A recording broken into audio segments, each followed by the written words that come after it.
Good evening, Internet, and welcome to Kent at Your Own Risk, episode 67, where Kevin, Kent, and Chris are going to be discussing House of the Dragon Season 2, Episode 7, The Red Sowing. It's been about a week since the last time we did this. I've had a pretty decent week, some crazy shit happened in work that I don't even really want to get into. So how are you guys doing?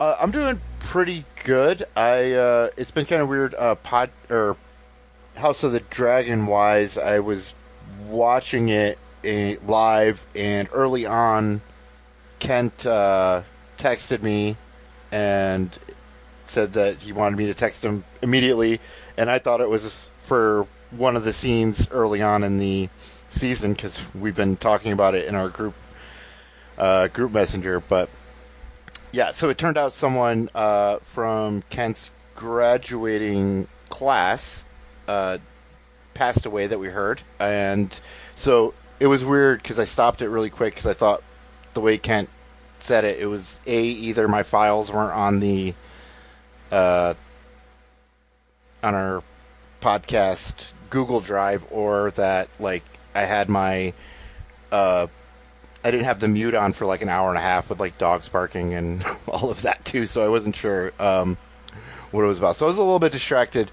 and then I've been really busy with work. So with that, I've been on the quest to find the worst movie of 2024, and we can get into that in the we're watching. So yeah.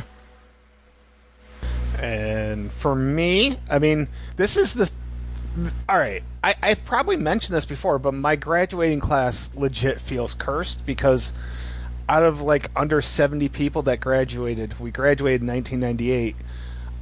7 or 8 of them have died, and this is 3 years in a row we've had a death now in my graduating class, which is a lot considering most of my class was born in 1980. So Who was it?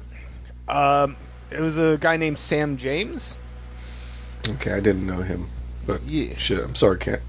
It's like he was like probably my best friend when I first moved to Mayfield, and he actually got me hooked on Mega Man and Bad Dudes, which if you ever played Bad Dudes, you know how great that is. So yeah, it was just kind of a weird thing and whatnot.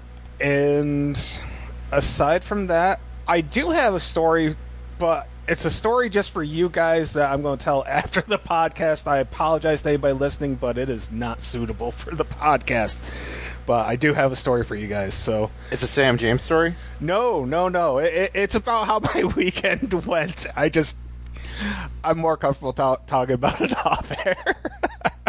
Sounds good. Yeah. Sounds good. Yep. Yeah, most of my Sam James stories are not appropriate for air, but he was a good dude, and he was friends with a lot of my friends. And someone I was staying with while they were in college, Sam James and Eric Martin and some people would come up and party on the weekends. So, yeah. Nice. I never went to college, though. I don't want anyone to think that. I just drink beer on the couch with my other friends' college days. So Nice. Actually, speaking of Eric Martin, I'll just throw this out there. This will tie to horror at the very least. I went to his brother's graduation party because they were 3 houses down. We drank for a good portion of the night, and then me and a couple friends came back to my place, and I stayed up drunk watching all of the original Stand.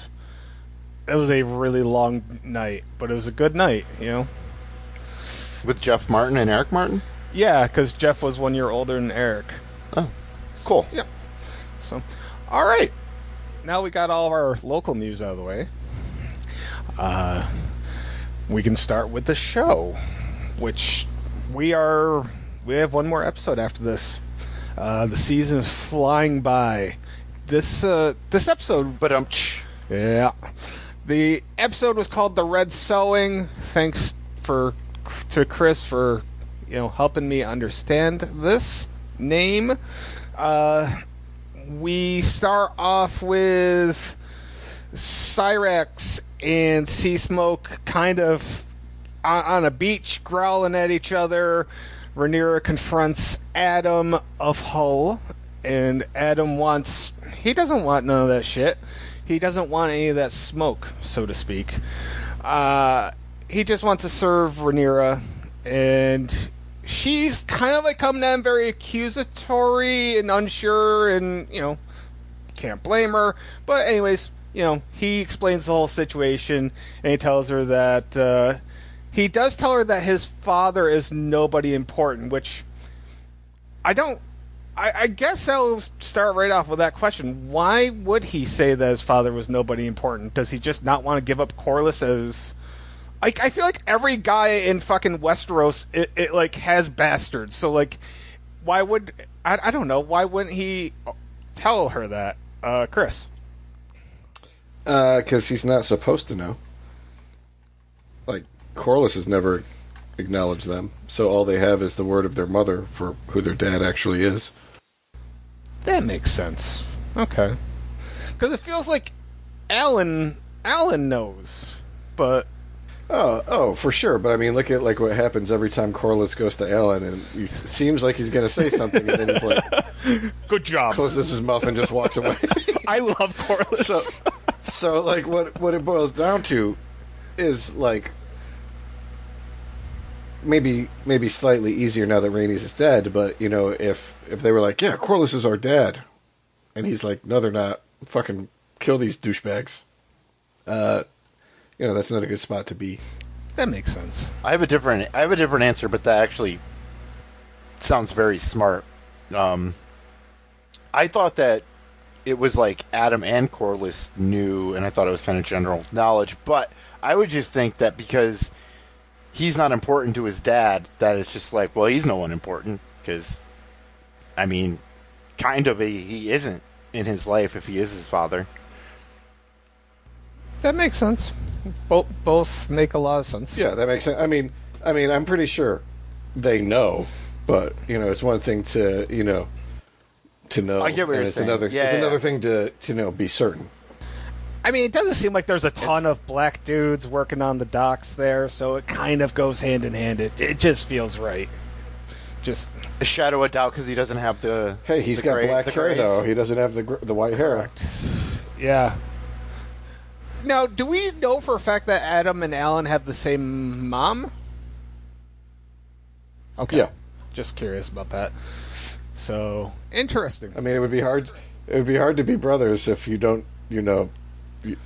We're illegitimate bros that we met, in the woods out back, but Dad won't acknowledge us. So, wasn't that the whole premise of happen. the last Exorcist movie? I feel like it. I didn't watch that one, so. I feel that this story would have been better. Wait, The Last Exorcist or Exorcist Believer, directed by David Gordon There we go. That's all I wanted. All right. Next up, we have... Wait, which one was it? Is it Yeah, David Gordon Green? I just, thinking that they went out in the woods, the two girls. That's all. All right. Yep. Next up, we have Alicent. She's talking to Orwell. He's tending to her cut or gash, whatever. And then we get the scene that Kevin was referring to. We see a rat on the table, which I'm convinced we're getting something to do with rats eventually in this damn story. She notes that nothing is clean there. She tells Sir Rickard that she wants to go to the Kingswood with just him and nobody else. And I mean, we could kind of go on this a little bit more later on when we have more Alicent scenes, because unless you guys do you guys think that we're getting something with the rats eventually, Kevin? I'm just gonna quote Elvis Costello in Alicent. I know these rats are biting you. Right? She got bit by a rat? Is that what the guy was covering up? No, she got cut when her and Helena were under assault by the small folk. Oh, okay. I thought it was a rat bite, because it was definitely not on accident that the rat. Right. Chris, do you think rats are going to play more of a role, or...? I would say no. But, I mean, I also thought Massaria was out of it after season 1, so, I mean, who the fuck knows if I know what the hell I'm talking about. This is going to be like the fucking Departed, okay? Just House of the Dragons Departed with the rats. I'm convinced. We never know what's going to happen in this last episode, so fingers crossed. All right. Next, we get old Ironrod and Laris having a conversation. We see 2 knights that are being punished, and they're going to get sent to the wall. Aemond is down there. I'm pretty sure at least one of them was the guy that probably sliced the other guy's arm off during that fracas. I don't know who the second knight was, but whatever. There's 2 of them. They're going to get sent to the wall. Anyway, Ironrod, he's heard that Sea Smoke has a rider. Laris is thinking that Ironrod wants to use this info to curry favor with Aemond. Ironrod claims that he doesn't want that, though. Ironrod suspects that it's Rhaena who is the rider. Ironrod, he said that he heard it from his squire, who heard it from a stable hand, who heard it from his father, who's a fisherman. All very important details. From his father, who's a fisherman, whose shipmate claims he saw it. So, yes, we are playing a game of telephone. Super reliable stuff. And Laris says that Ironrod is welcome to bring this info to Aemond, but it may be best to keep this whisper quiet. Chris, would it be in Ironrod's best interest to keep his mouth shut on this one? Yes. And Kevin, is Laris giving Ironrod good info, or is he trying to fuck with him? I mean, Laris' face. Like when he goes down the line, brother, sisters, cousin, fishermen. Yeah, I'm glad that you caught all those details, Kent. Yeah, I think so. I didn't catch any of this the first time I watched it, like anything that they were saying, and I think what is great is the payoff in the end. Is what's best about this scene, is what happens at the very end. So, and we can get into that later. But yeah, I mean, Laris could have fucked with him, but I think gave him sound advice. I think inevitably Laris knows that he's going to need some type of allies down the road, but who knows? All right. Now, see, unlike tradition, I'm going to say that this next scene was the most important one, and it doesn't involve Mysaria, so I'm breaking my streak here. The next scene involved Jace brooding. That was the whole scene. Super important. Jace is just a brooding little bitch this whole episode, but there's other scenes that we can go more into. It's so weird that, like, you can see the episodes with different writers, because, like, beginning of the season, he's, like, intelligent, doing good shit, getting praised by his mom.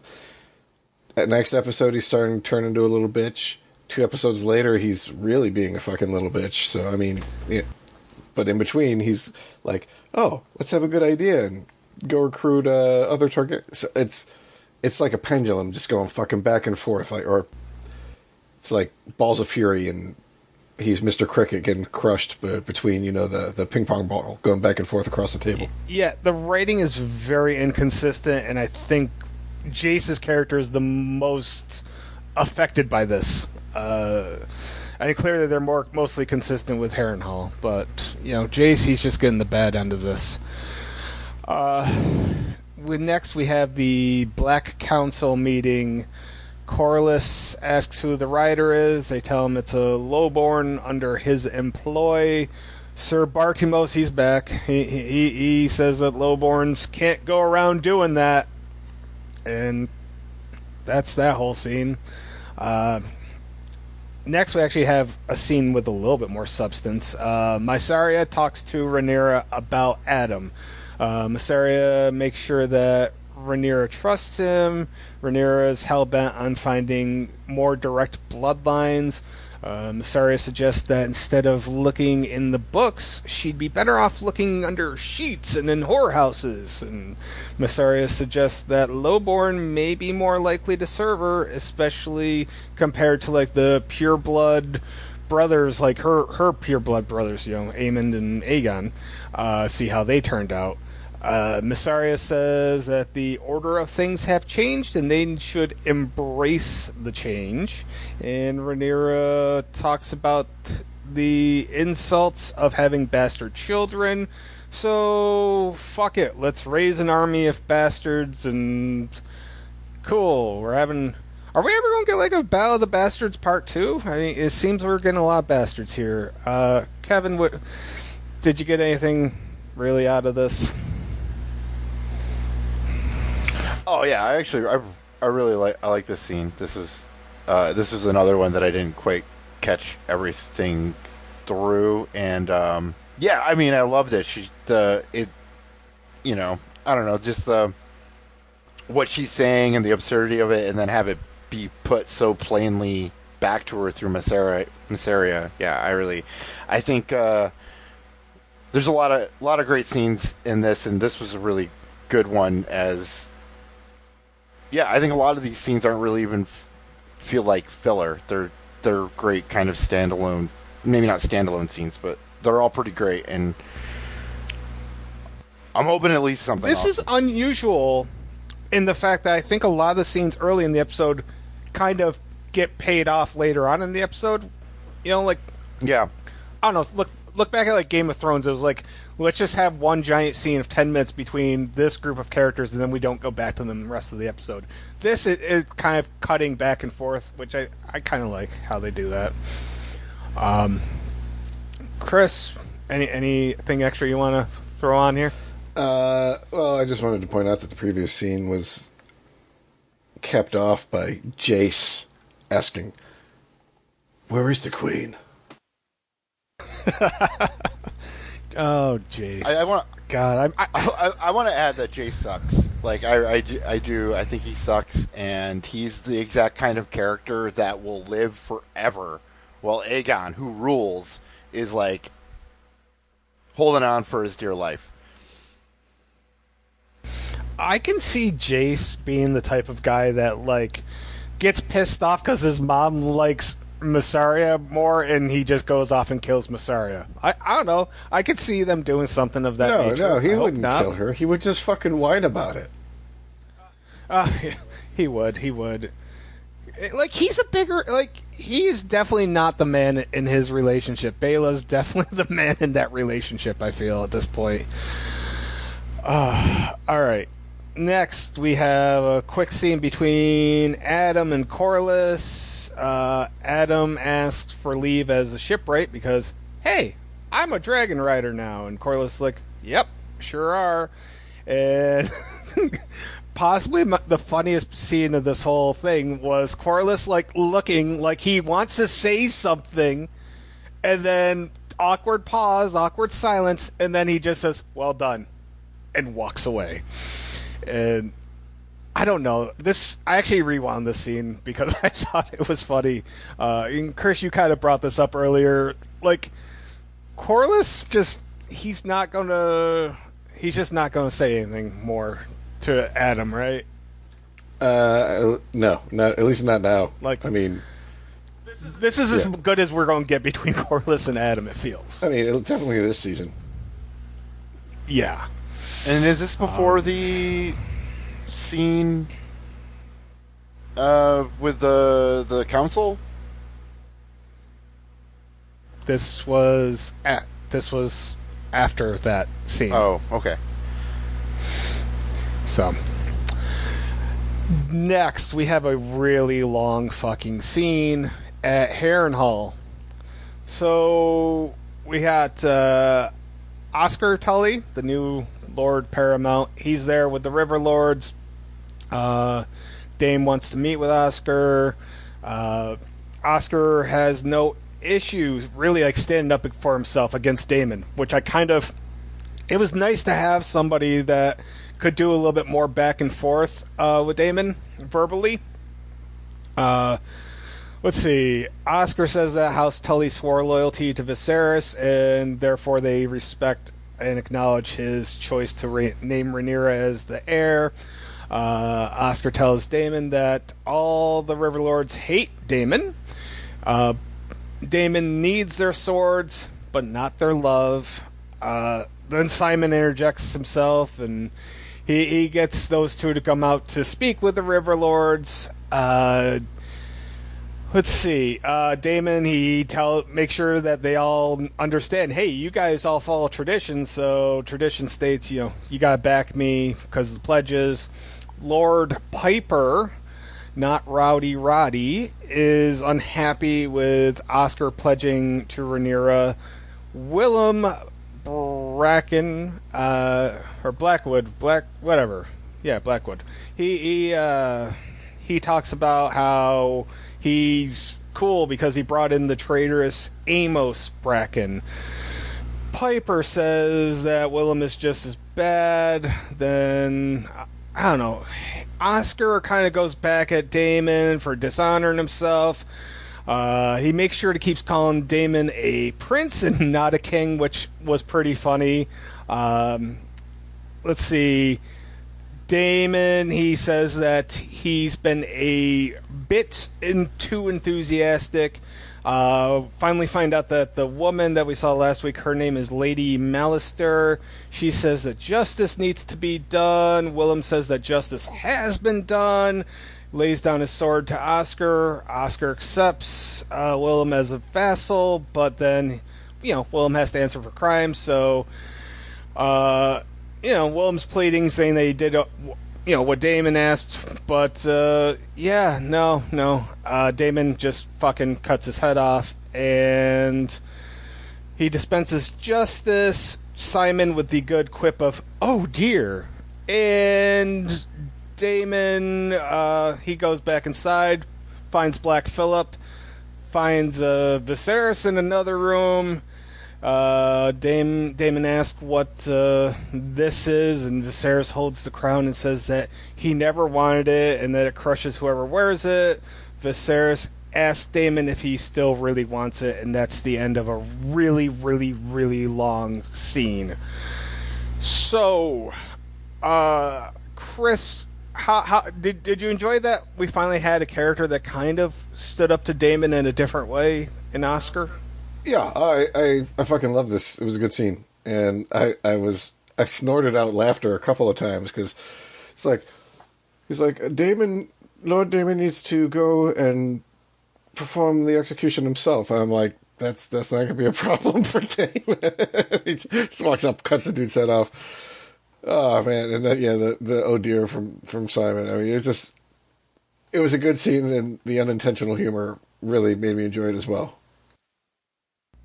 Yeah. Kevin?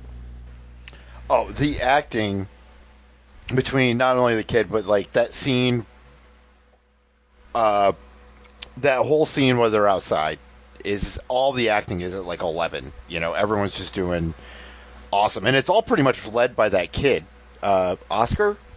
Is that his name? Yeah, he really held that scene together. Definitely. And did we get my boy Lord Bracken? Was he in that too? They had the We Choose Fire guy? Well, that was him, right? I think that was Amos, right?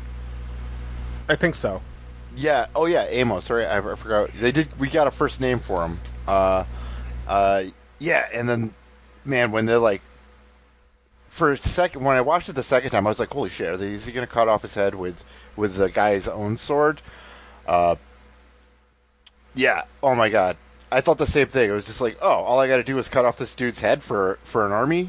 I'm in, and holy shit, the acting was so good, and as I do agree with Chris that I knew that he was gonna do it, but it's still kind of fucked up, and I do feel like. Do you feel like this is the first time that he actually crosses that line? Daemon? Yeah, I mean, he's been trying to do some stuff this whole season, but this is the first time where he gave an order and then cuts the dude's head off as it all backfires. But I still feel like he has some sort of I don't know about guilt, but definitely feels some sort of way about it. Because he definitely didn't want to cut the dude's head off, as he's like, holy shit, this whole thing's blowing up. Yeah, he didn't want to lose his one, like, puppet, his one yes man. He really didn't want to, but to trade in one yes man for an army, like, that was not even, like, did he spend a full second thinking about it? Probably not. No, he knew he had to do it. It was a no-brainer. Yeah. No header. Ooh. So, it was also interesting that they didn't, like, cut back, and, like, cut and then come back later. They just transitioned right to seeing Black Phillip the Goat, and then right into Daemon with Viserys, which, I don't know, I thought it was weird that they continued this whole scene, basically. Do you think... Are these things, especially with Viserys and about the crown, is it at all going to weigh on Daemon's conscience at some point, or is he just going to completely continue disregarding this, Kevin? I mean, he only has one way out, and really, you know, that kid brought it up to him, like, you know, like, you're only, like, you know, we're only, like, listening to you through the queen, so, like, he didn't say it. I thought it was going to lead to, like, so where is Rhaenyra and all of this? Like, yeah, I mean, I think that scene of him cutting that dude's head off, you know, that's his decision, you know, like, conscience or not.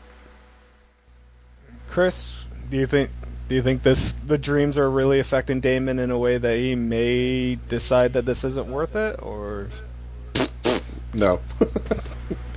And the other thing that made me laugh, and part of that was because of the way you said it, was as soon as I saw the gun, I'm like, oh, fucking Black Phillip. And my wife looked at me, she's like, who the fuck's Black Phillip? Black Phillip. We didn't get Alice this week, which I was surprised at, but we did get Black Phillip, so that made up for it for me. All right. Or is Alice Black Phillip? Ooh. I'd be good with that. Why not? Or they were in the same scenes together, though, right? Black Alice. Black Alice. Yeah. I don't know if we've actually seen Daemon going to be banging that goat. Like, well, he might bang the goat. Yeah, that's entirely possible. Sorry, I threw that in there. Go ahead, Kent. Disregard my bullshit. All right, we get a scene with Orwell walking very pained Aegon. Larys comes in, and, you know, when you have a crippled helping another cripple, it's cripple-tastic, apparently. I don't know if I noticed this before, but they did such a good job on how Aegon's ear looks. I think it's his left ear. They did a really good job with it. The makeup department in and of itself has been great for the show. I gotta give them props. Larys says that while he's making progress, he's still got a lot ahead of him. He tells Orwell that they need to try again in a few hours because it's going to be a long, long time before Aegon can really properly rest again. Just more continuity on the struggles of Aegon and how far Larys is going to go, because he knows that's his fucking meal ticket if he can help with Aegon getting, I don't know, back on his feet. I don't know, like, what the end goal. I don't know what Aegon ends up with, but obviously trying to get him, recuperated a little bit. Chris, what do you think? I'm wondering what the fuck game Larys is playing here. Not so much in regards to, like, how he's trying to position himself for Aegon, but like, oh, you're pushing him too hard. You need to push him harder, kind of shit. I don't know, that, like, it seems needlessly convoluted for what he's trying to do. I could almost hear, like, Burgess Meredith's voice coming out of Larys, like, from Rocky, like, just encouraging Aegon to do better. I don't know. That somehow secretly amused me, and I wanted to share that. Kevin, you got any other additional things? Well, yeah, I think, Larys doesn't it's not so much getting him on his feet. He's trying to get him back on the throne to put him in a, because he was going to be the master of whisperers, with Aegon, and so it's all personal gain. And yeah, and he's trying to get Aegon to, really go hard because, or he's going to get killed. Like, he's a sitting duck right now in that castle. Yeah, Larys doesn't really have much going on right now on the small council, so he needs the meal ticket. I gotta ask Chris this more specifically than you, Kevin. It seems to me that this is indicating that we're a few weeks after Rook's Rest. Like, they're really just messing with the whole, like, the book's timeline, right, Chris? Like,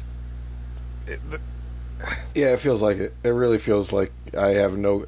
well, not only that, I have no clue what the fuck's coming because of the way that they're messing with the book's timeline. Yeah, because I was under the impression, like, stuff kind of happened relatively quick after Rook's Rest, but obviously Aegon couldn't have been walking for, X amount of days, weeks, given how his, leg was, so... I don't know. For some reason, that little detail just kind of stuck out to me. All right. Next, we get Corlys again. He talks to Alan this time and tells him to get some trusted guys, get some good swordsmen, wait outside the harbor, and deliver a message to someone. He tells Alan about his brother being a dragon rider and how Rhaenyra is calling for other riders. Corlys knows little of Alan's mom's heritage. Alan just like, yeah, I'm of salt and sea, and I yearn for nothing else, unlike my brother who has ambition. And so I feel like if nothing else, for anybody that hasn't really caught on, like, this sealed the deal that Alan's going to be the heir to Driftmark. I feel like they're kind of almost at this point, like, they could put a little tag or sticker on Alan, just like the future heir to Driftmark. I don't know. Chris, is that basically the whole purpose of this at this point? I think so, yeah. Anything else you want to add? No, it was. Yeah. I mean, we've already discussed, some of it. All right. Let's see. We got. All right. This was a small scene, but I think it's going to be a scene that we're going to kind of come back to. Rhaena and her posse, they're leaving the Vale. Rhaena is just walking like so fucking slow behind the rest of the people. We got Lady Jane giving her mean mugging stare, and then she walks away. They close the gates. Rhaena looks at the charred sheep and wanders, and this is most likely leading to it seems like it's leading to Rhaena being combined into another character from the book, which, I'm not going to ruin it, of course, but that seems like the course of action given what they're doing with Rhaena. And I don't know, like, maybe we just haven't seen a lot of Rhaena, but as of right now, I find her relatively, I don't want to say boring, but maybe mundane. I don't know. Kevin, are you into Rhaena at all right now, or are you just kind of in a holding pattern? I just want to add first that the closed captions that were for that scene where she runs off, I guess, towards the church sheep, it says, tense, mischievous music playing. So maybe that'll tell you something. I don't know. But yeah, no, really, those scenes are super boring, I guess. Is she leaving because she didn't get a dragon? Is that it? No, because remember last week, Lady Jane came in and said that they got everything arranged for them to go to that Lord Reggio guy in Pentos, I want to say. Yep. So that's why they're leaving, because Lady Jane, she doesn't want them to stay there. She wants to train so she can be a member of G.I. Joe. Yes, I threw a Lady Jane reference in there. So, yeah, that's why they're leaving. Well, kind of leaving. I don't know, because clearly it seems like I don't know. They're leaving. Reyna's staying. Yeah, that's kind of Well, she's obviously up to mischief. Whether that's combining, maybe it's the writers up to the mischief because they're going to combine her into some other character. Yeah, that I know nothing about, guys. Because right. Yeah, I'm trying to word things carefully, but Chris, knowing what we kind of know, do you see them like leaving right away, or like it seems like she's got to stick around a little longer, right? Who the fuck knows, man? The way travel works in Westeros lately, like, oh, don't get me started. Yeah. We're gonna save that for the end. So who knows? Right? I mean, they could already be there. they arrived before the episode ended. If they only had a dragon, though, right? Exactly. A flying dragon, because they do have. Do they have the little dragons, or did Yeah, that they got the little dragons. I mean, that was the whole reason that she kicked them out, is because she was like, well, I wanted a big dragon to protect us against Vhagar, but you guys sent me like little fucking baby dragons, so fuck you. See you later in fucking Pentos. And she followed up by saying, "Go, Joe." I love the name of the dragon. I'm hoping that they keep the name of that dragon. They haven't said the name, right? That's there at the Vale? No, they have not said the name yet. Okay. Because nobody's actually seen it, met it.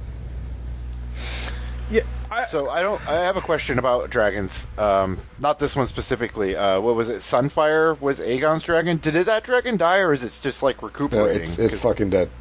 It's dead. Okay, because I thought like Chris made it sound like they didn't bring it back, but it's like recuperating. But was that just like bullshit? Or did he not say that? Oh, when he was talking to Alice? I think so, yeah. Well, like, because they showed up with the dragon head, but then they, So that was the last time we saw Sunfire, so we don't even get like a... Yeah, you know what? I didn't even think about that. So the king currently doesn't have a dragon. Yeah. And I just want to add one thing, because I don't think Aegon is in the rest of this episode, is that, listen, I don't know if I want him to be king, but like, if he can just survive this season or like the entire series, that would be amazing. That would be a win in all its own. So I'm just throwing that in there. Fair enough. Yeah. And thank you for answering my question, guys. Sure. Okay, next up we have Alicent. She is riding a horse. Returns to the camp that Picard, whatever he's set up. He asked when she plans on returning to the city, and she isn't sure that she intends to. And she goes into her tent, and I'm just gonna fucking fast forward here to get the last Alicent thing out of the way. About 5 scenes down the road here, but I'm just fast forwarding. We get another scene with Alicent. She's wandering, and I gotta say, the scenery and the cinematography here was really beautiful. She starts undressing, and if you've been paying attention to season 2, you know what's up. She's about ready to get wet because that bitch loves her baths. She like looks all sad, forlorn. She walks into the water with a white gown, but yet it's not see-through. She floats on her back, and she swims, and this was definitely the artsy segment of the episode. And I don't know if this is remotely interesting, or if I don't know. Like, I feel like they've taken a little bit of the wind out of her sails, and I get why they have, but I don't know. Her whole story this week didn't really do much for me. Did it do much for you, Chris? What story this week? She was just in a couple of scenes, but I don't really know what the fuck the purpose were. She had 3 separate scenes, and yet, it just... I don't even know who the hell Sir Rickard is, but now we know him. So, I don't know. Kevin, I know you like your artsy stuff in film. Was this the artsy stuff of the episode for you? Oh, yeah. All her scenes rule. She's got the rat, the wound, and then she like it's like a Kelly Reichardt film, or like Nomadland. It just like turns into like her going out into the woods, and it's like really just all about like the outdoors, and you know she's just done with men. She's done with the kingdom.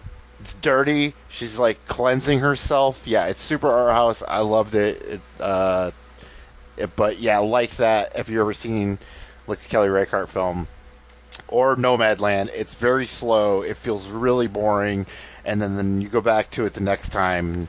Yeah, but she's like building her own tent out there. I love it. You know, it's so good. Yeah, I think last night when I was playing games with Eric, we were talking about this episode. I'm like, yeah, there's that one scene that I'm pretty sure Kevin absolutely loved. So I was banking on you being pro this stuff. All right, next up, something we haven't seen all week. Jace being whiny some more. And kind of to go along with what Chris was talking about, like it just seems like such a change because now he's just bitching and moaning about lowborns claiming the dragons when like 2 episodes ago he came to his mom with the fucking like being all pro about it. So it's very weird. He's trying to blame Mysaria. Jace says that these people are mongrels. I wish he would have said mongoloids, but whatever. Rhaenyra says that no, they're courageous, and Jace just knows what's at stake. And Jace asks what happens if one of her dragon riders decides to go for the throne instead. Rhaenyra says that this is their best bet to end a needless war. She reiterates that he is her heir. He talks about his dark hair, and if it ever crossed her mind how he may have come out, looking by fucking Sir Harwin strong. And Jace is kind of basically whiny and worried about his claim because of how he looks. Rhaenyra dislikes all of this, so Jace encourages her not to pursue it because, he's a selfish douchebag. But, there's 2 things. I can actually kind of get where Jace is coming from in the fact that he doesn't have the silver hair. If Rhaenyra goes down, does he have any claim? Probably not. Like, I don't think anybody's backing him up. And secondly, he is right. Like, they're just trying to put dragon riders on, like, the second biggest dragon alive. That is... I can get that. It's just how he's going about it. Would you agree with that, Chris? I mean, hindsight being 2020, he might have a point. But yeah, no, he's raising some valid points, but he's being douchey about it. Although I like the fact that he finally acknowledges to his mom that he knows that Laenor wasn't his fucking dad. Yeah, no, that was a good point. Kevin, anything? Yeah, you can't use the word mongoloid with Targaryens. Well, that makes me sad. Yeah, because, it's a touchy subject. They're all fucking each other. Oh, man. Wait, so he thinks... My question is, Sir Hartwell... Harwin. Okay, who is that? Is that who he thinks his dad is? No, that is who his dad is. Remember the night that she was fucking, and then him and his dad went back to Harrenhal, basically, and they got burned alive? And that was all... He was Larys' brother? Oh, I thought Chris... No, Chris Bindle, got into a little, bitching... He took her virginity? He did. Virginity, right? Yeah, he took her virginity, but he didn't knock her up. When she married Laenor Velaryon, you remember he killed the dude's boyfriend in the marriage proposal area, and then he went to commit suicide, and Alicent talked him out of it. But yeah, so, and then in between then, she and Laenor tried to have kids, and they never took, probably because they weren't trying he likes Goose. Because neither of them were in it. She likes Stunk. Yeah. And so she she started an affair with Harwin, which, kind of got glossed over, except for the fact that, we had those couple scenes where, like, he's training Jace and Luke on how to do the swords while Crispin is training, Aegon and Aemon. And they get into it a little bit. But yeah, so I mean, Larry's is actually their uncle, which is interesting to think about. Everybody's related to everybody else in this damn thing, it seems, in some way. Can't use the word Mongoloid with Targaryens. Actually, I do have probably a question more for Chris. Just not sure if, like, do we know, like, all right, you probably know, but in Game of Thrones, they never really, I feel like they didn't touch on, like, what happened to House Valerian, did they? I don't think it's around anymore. I'm wondering if this show is going to actually show us why it's not around, or if it's events that happen in between the shows. I don't know. I'm curious. I don't know. I was thinking about that during this episode. Why there was no black people on Game of Thrones? Pretty much, man. Right, that was like one of the criticisms of the show. The closest we ever got were like Dornish and Dothrakis. Yeah, we got a couple black people, but they were all over on the other continent. Oh, like the guy that got locked up in the vault. Yep.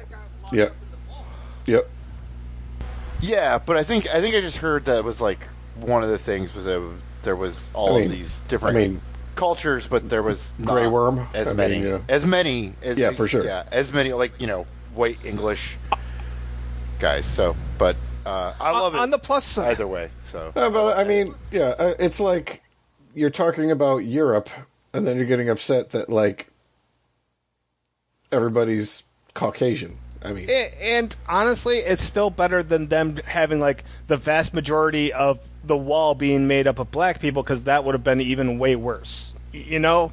Which, you could see them actually doing something stupid like that. So yeah, you can't complain that white people in Europe no different than if you did fucking Wakanda. It's not gonna be full of white folk. I wonder if Wakanda exists in this show. Yeah. That'd be fun. Anyway, we got Mysaria giving Alan a note.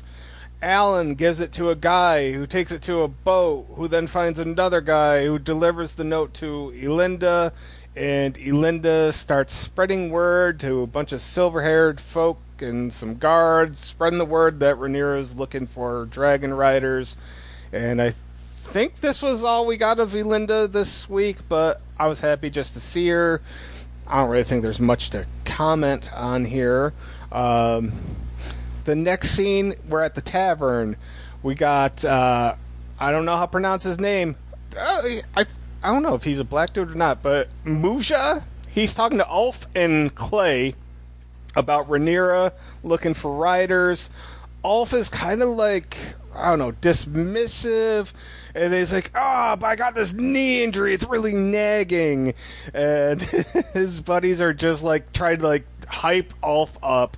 And Clay's like, I'll spark no fire, huh? Or, yeah, I'll spark no... Was it all spark no fire? I don't know, my all Tinder, spark, okay? no I have Tinder. the word Tyner because typing's really good when you're trying to type while watching this. They do a toast for Ulf the Dragon Lord, and he's nervous. It was a small scene, but I like that they gave Ulf more... I don't know, I felt like this was a good scene to develop Ulf's character just a little bit more. What do you think, Kevin? Oh, I mean, I got some major Hobbit vibes from everything about him in this whole episode. I love this scene. It was hilarious. I mean, it's just, this guy's been in there telling the same story over and over again, drinking. Everyone's having a great time with it. And then it's like, oh, no, you can get a dragon. You're doing this. No. this is for us. Like, this is what we're living for, is your story. So, like, you got to do this. And, it's like, oh, well, I pulled my hamstring, so, like, or I would have totally do it. I totally feel him, because there's a shadow of doubt, that it's all been kind of just stories, He doesn't have the silver hair. Yeah. And I love that he does it anyways. Of course. And he gets more drinks. Yeah. Dude rules. And then we go to the next scene too, which is Hugh. But anyways, Chris, go ahead. I really like the fact too that the whole reason for the trick knee isn't because he's afraid of the actual repercussions of what happens in a later scene, but he's afraid that he's going to lose his drink privileges and people buying him drinks for free, which is what talks him into going. I mean, that gives you a good idea of who Ulf is. I feel that they kind of, in that scene, made Ulf one of the most relatable characters in the show for, just people watching the show. It's like, yeah, I could totally see myself doing something like that. So, all right. As Kevin alluded to, the very next scene, we get Hugh and Kat. Kat won't shut the fuck up about Tumbletown. We'll get to that at some point in the future, I'm sure. He talks about not knowing his father, but he knew his mom, and he hid that info from Kat. His mom was a whore, and she was granted more freedom because of who she was, because she had the silver hair, and she would tell him that she was no different, to her brother's boys, Viserys and Daemon. So there we go. We got a little story bit there. But he was ashamed of his mom, so he tried to grow up and kind of go on his own path. And then he, in this subtle line, he's like, "Oh yeah, and I wasn't able to keep our daughter alive." So they just kind of killed her off screen, apparently. He says that, if he can get a dragon, they'll never want again, and, she could be named a lady, but she just doesn't want any of that fancy stuff, but she also doesn't want to be a widow. He was like, fuck this, I gotta do something, and Hugh and a bunch of other silver-haired fucks, including... Wow, I wrote Hugh and several other silver-haired fucks, including Hugh, get on the boats. I meant Ulf. Anyway, I felt it was kind of weird that they just kind of never showed the daughter dying. It was just like, if you weren't paying attention for 1 second, you wouldn't know that their kid was dead. I don't know. I still like that Hugh was very different from Ulf in reasons why he's doing it. And Kat is very practical, but also kind of a pain in the ass. What'd you think, Chris? I think this is probably the last time we see Kat, so it's a moot point. Oh, I think we're going to see her at least one more time. Maybe. I mean... I think so. But... Yeah. I could be wrong. I don't know. Kevin, you got anything to add for Hugh? Yeah, I never really thought much of Hugh until he punched some dude in the face for celery and carrots. And then, I guess that not quick enough because his daughter pretty much died of starvation and being sick, right? She was sick for a while? Yeah, she probably had the plague from rats. Fucking rat catchers, man. They're essential workers. You know what? We never got the fucking dog this week. I just realized. We got one more episode, Kat. We got one more episode. And I just have a question for you guys. What do you guys think the going rate for Targaryen trim is? 5 pieces of silver. Loaf of bread and 3 rat pelts. But that's high class. So what do you think they're paying for the loaf? That's now. That's current Westerosi timeline. Rich old men. That's pay more. 100 years ago, it was probably like 3 gold pieces. When 200 years from now, it's going to be a gold crown and a horrible death scene. So, Yeah, well, that's probably the future that Hugh's daughter was looking forward to. She saw that and she was like, "Fuck this! Let me off! Let me off this ride."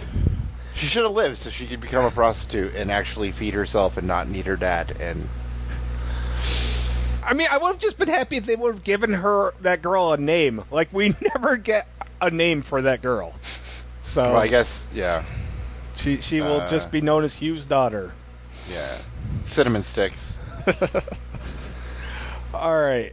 Next up, we have the Al scene in the water, so we can bypass that. And my God, we have a big scene coming up here. We have Rhaenyra. She sees all the silver-haired fucks arrive. The Dragon Keepers are not fucking happy with this whole thing. They think this is an abomination. They will not have any part of this. My biggest disappointment was it was just the old guy talking. I wanted the lady to be talking, but whatever. Rhaenyra kind of gives her any given Sunday speech, and I realized I liked the red dress, but I preferred last week's black dress on her. Wait, can I add something or ask a question? So those Dragon Keepers, who are they? Because they don't actually have dragons. Like, they don't have any dragons of their own, right? Are they kind of like maesters only for dragons, Chris? I don't know, because like I never read what is it, Blood and Fire? Yeah.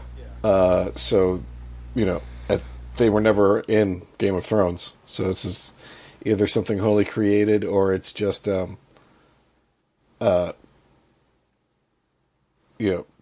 died out when they left and never came back.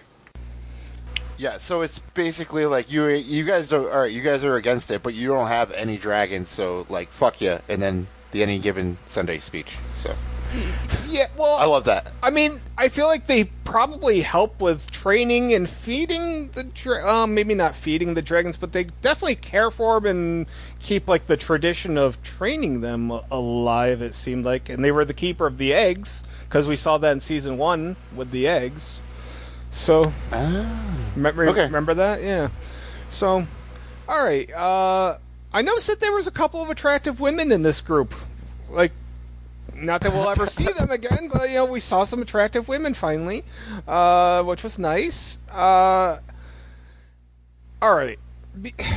Before I lose my train of thought, I want to ask this question. Am I the only person that finds it stupid in some way that they spent time building up Hugh and Ulf, but they never built up anybody else as far as, like, small folk goes. So, like, the scene had nothing. Like, there was no suspense whatsoever. It was like, well, we've only been introduced to 2 small folk. They both got on the boat, and we have 2 dragons. Like, had they built up, like, 4 small folk, we would have had a little suspense as to who was going to live and who wasn't going to, but instead, it was just like a given that these 2 guys were the ones. Am I wrong in saying it would have been nice to have known some others? Or am I overthinking this? You're overthinking it. Yeah, there was only 1 dragon there, too, so I kind of didn't know that they were gonna do both. I don't know. Did you guys know that? They had the 1 dragon, and she was just trying to give that away, right?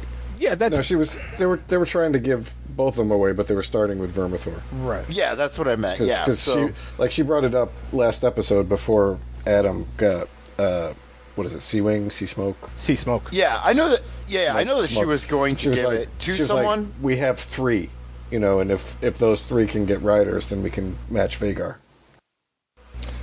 So, anyway. Wait, hang on. Props to Homeboy for going up first. Dude, he did like the... Yeah, dude, that big poor scar. guy. Man, so, all right, so that guy, I felt he looked... Was definitely a Mongoloid. He was, but he also looked like fucking Aegon in the face. Like, he looked like a Mongoloid version of Aegon, which, once again, I'm all about here. Also, there was a... I don't know if he was a black dude or half... I don't know. He looked like the wrestler Ricochet, but more jacked, and I was very excited to see him. And I don't know if I saw him during the ensuing chaos here. Anyway, like, I also kind of thought like, oh, let's have a volunteer.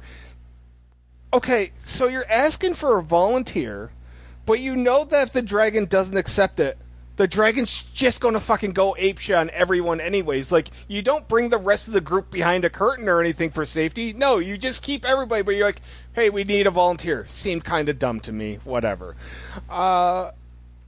Anyway, we've learned that Vermithor is known as the Bronze Fury.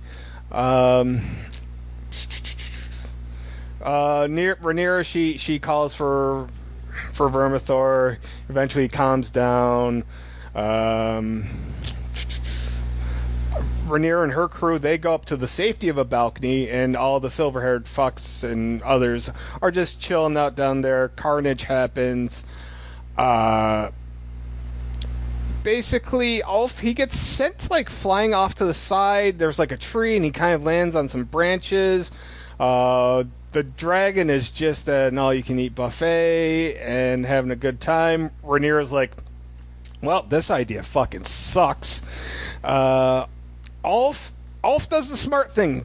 Makes a heads-up play. He grabs a torch and just fucking bails. He's running further into the cave or out of the cave, I don't know. But he made a heads-up play. Hugh, he's scrambling, finds like this big rock, sees a girl there, they make eye contact, they're like, alright, let's make a run for it. Vermithor's not having that. He's about ready to kill the girl, and he was like, hey, I'm over here. And he does this scream, and I can't do it properly, but he's like, come on! And he shouts, and Vermithor chills the fuck out and made his choice. And Rhaenyra smirks. So this was pure bedlam and chaos, and then there's kind of like more later, but we can just discuss this right now. This was fun. This was as close to a horror movie as we're probably going to get this season. Kevin, I'm sure you had fun with this, right? Yeah, this was a great scene. On my way home from work, I was like right before this, so when the girl came in, I paused it, and then I put it in my car, and this is the first time I like, set it up, and I was just going to listen to it on the way home to scramble. And that scene through my car stereo was holy shit, so awesome. Yeah, the sound was great. If you have surround sound, like, do it up with that. But be wary of your neighbors. Don't do it too late. Don't do it live on Sundays. That shit's fucking loud. Yeah, I ruled. Chris? What was the question? Any thoughts on it? Did you think it was stupid that, like, they just left everybody there, and, like, why ask for a volunteer and then just leave everybody there? Like, you know the consequences. You just saw the consequences last week. What happens? Like, yeah, it was fucking stupid. I mean, not only that, but like as Krista pointed out while we were watching it, like as the first guy gets burned, two of her soldiers directly behind him get set on fire as well. So it's not like you're just taking out the people that you're bringing in. You're like just indiscriminately killing your own people. First off, yeah, they should have just set up like a line, like, okay, but I mean, the other thing to go along with that is, like, once they see the fucking first dude get burned, everybody's just trying to fucking jet the fuck out of there, so. Yeah, the whole scenario just seemed kind of, I don't know, weird, but yeah, just... She told them, she said, like, without saying it, so she knew exactly what not exactly everything that was going to happen, but she knew that the dragon had to pick one of them. And the only way that you're going to really do that is you put them all together and see what the fuck happens. And it worked. Yeah, I would have liked to have heard during her speech, like, hey, there's 40 of you, the dragon's going to pick one of you, and the rest of you guys are going to get burned. Does anybody want to leave? Well, she did. She did, but she just said, if you are going to ride a dragon, then you have to be prepared to die. And that was it. She wasn't lying. Yeah, I don't know. It was a silly but fun scene. Very Hobbit-esque with Olaf down with the fucking torch and runs into the other dragon. Yeah, so we got Ulf. He made it pretty far with his torch. He steps and breaks an egg, it looked like. So there's still eggs, apparently. It was shit. That was shit. Oh, was it? Yeah, it wasn't an egg. I thought it was the aliens. He stepped in a pile of dragon shit. Oh, okay. Well, good to know. Anyways, he meets up with Silverwing. Ulf just, like, looks dejected, like he's accepted his fate. And, Silverwing just keeps, like, nudging him repeatedly with his nose and, sniffs him, and then Silverwing chills out. And now that I know that he didn't break an egg, I don't have nearly as much to talk about. I like the scene, but I don't know. Chris, do you have anything to add to this? One thing that I didn't realize, and I've discovered upon reading some reviews of this episode, is that all the dragons who choose people in this episode choose people who were related to their last riders. So, for example, Sea Smoke, Adam was Laener's brother. Hugh, I believe, is the great nephew of the last person who rode Vermithor, and Ulf is the grandson of the last person who rode Silverwing. Silverwing? Yes. Is that it? Yes. And I also found out that Silverwing and Vermithor are mates. So. Oh. There you go. Interesting. Kevin, you got anything you want to add to it?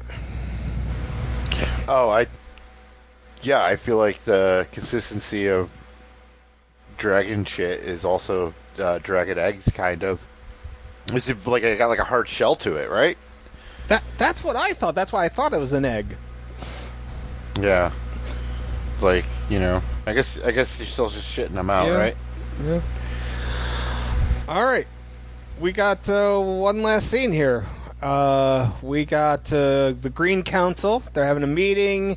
Lord Ormond Hightower is making slow progress because, like, he's getting attacked on two fronts by the Beesberries, who they keep getting brought up, but I don't know if there's ever going to be anything more about the Beesberries. Then we learn that Darren's dragon Tessarion has now taken wing and will soon be joining the fight, aka Season 3.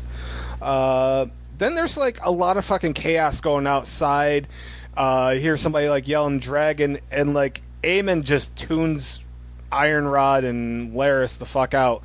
And Aemon just fucking goes to town.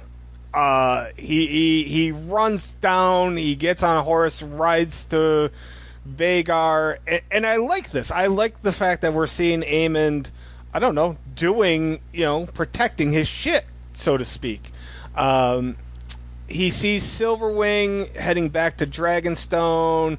Vhagar wants to keep going, but Aemon pulls her back, and we see Rhaenyra out there with Syraxes or whatever, and I think Jace's dragon. Yeah, it was an interesting ending. I just liked how Aemon responded, but it was an okay ending, I guess. Like, this almost is like what I would have expected, like, next week's episode to end on, but no. But first, I have a question, and I'll ask you, Kevin. We see that they have like ballistas, whatever. I don't know how to pronounce it. Big ass fucking crossbows set up on the fucking castles. Now, in Game of Thrones, we had like the Scorpion, and that seemed like a big fucking thing. Like, what's the difference between the ballistas and the Scorpion? Is there any? They're the same thing. So why was this such a big deal in Game of Thrones? Just because they hadn't seen dragons forever? Is that why? Yeah, they got rid of them when there's no dragons. You don't. Fuck need to that, keep man! them. You keep them that way. If you have a military coming, you can fucking shoot down like 20 motherfuckers in one bolt. I don't know. Or just poor people. Or just poor people in general. Get a boring day. You want some carrots and celery? Boom. There you go. Yeah. All right, what'd you think about this ending here, Kevin?